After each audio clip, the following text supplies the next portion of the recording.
Sir हे बघा करवंदाचं झाड. अरे हो, नेहमी हे हिरवं असतं. वा वा वा. तिला सह्याद्रीची मैना किंवा डोंगरची मैना पण म्हणतात. सायंटिफिक नाव जे आहे ते कॅरिसा कारंडास. फळं खूप स्वादिष्ट असतं तिची.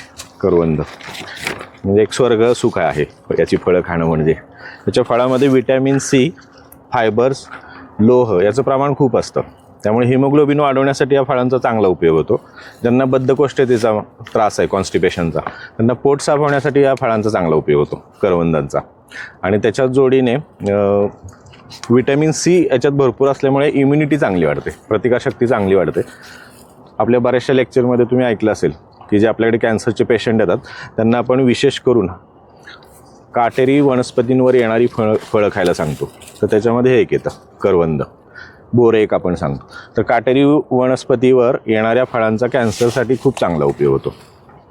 आणि हृदयासाठी एक टॉनिक म्हणून आहे. 15 ते 20 ml करवंदाचा रस जो आहे तर तो रोज घेतल्याने हृदयाचं आरोग्य खूप चांगलं राहतं. कोलेस्ट्रॉलचं प्रमाण कमी होतं, BP नियंत्रणात राहतो. आणि याचा ग्लायसेमिक इंडेक्स कमी असल्यामुळे रक्तातली साखर कमी होते. त्यामुळे डायबिटीजच्या लोकांसाठी खूप छान आहे याचा. खाण्यासाठी हे फळ खूप सुंदर आहे.